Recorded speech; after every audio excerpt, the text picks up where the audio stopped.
How would you rate Jurgen Klopp's work so far at Anfield? I think it's a work in progress. I totally agree with what you said. Moments of sheer brilliance at times, and then sheer frustration when they play teams who are lower down in the league and they can't seem to break teams down. I think if Liverpool finish in the Champions League spot this year, Sebastian, they'll be fine. Everybody will consider it a success because they finished 8th last year. It'll be a natural progression. Jurgen Klopp has invested wisely, I would say, as in he made a profit in the summer, which is unheard of really when you're in the top 4 in England.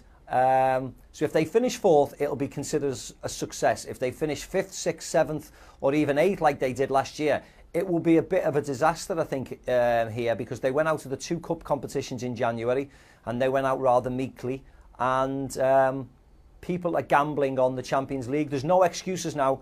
There's 1 game a week. They've got 15 days since their last game to their next game, so there's plenty of rest time for them to recharge their batteries and get their bodies back in shape. So there's no excuses for Jurgen Klopp. He'll have to finish in the top 4, or the weight of the pressure will start to come on his shoulders. Steve, what do you think that pressure will be like at the start of next season if he doesn't reach top 4? Well, it'll be a lot, to be very honest, because if you get into the top 4, your targets in the transfer market become a lot better, because people want to come and join Liverpool. That's no problem at all. But they want to play in the major competitions, and the major competition and the best competition is around is the Champions League. So if you're shopping in the higher echelon of player, it helps if you're in the Champions League. If you're not in the Champions League, you will get players to say, I love Liverpool, but I'm not going there because they're not in the Champions League. I will go to a better team who is playing at the highest level. So it's really paramount that the top 6 teams in England, as we know, including Manchester United, City, Arsenal, Tottenham, Chelsea and Liverpool, of course, they all, 6 of course, doesn't go into 4 places. So it's paramount that they try and do that. And on the other side, Manchester United and Tottenham, who play in the Europa League tomorrow, the winners of that competition get a Champions League spot. They will be going to try and win that trophy as well. So this is where the league really starts to get better, to heat up a little bit, and we'll see where the priorities lie for these big teams.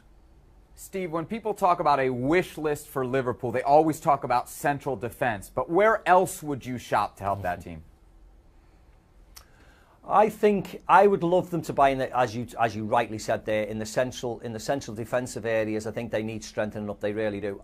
I'd love them to buy 1 winger, a wide man who can take people on, or even 2, to be very honest, because I think recently when they've played the lesser teams, and I don't mean that disrespectfully, I mean the teams in the lower division in the cup matches, or the likes of Swansea and Hull of late, who are lying near the bottom of the Premier League, they found a way to frustrate Liverpool, and they found a way to beat Liverpool. They've come nice and condensed. They've allowed Liverpool to have the ball in wide areas. They've allowed the fullbacks to be the free men, and they've dealt with it quite easily because Liverpool don't have a big dominant centre forward. They've allowed crosses to come into the box because they know the opposition can deal with it. So I'd like them to buy possibly a couple of wingers as well, just to give Liverpool a plan B. You know, we know the plan A. The plan A is to play like they did against Tottenham the other day, work hard and beat these teams.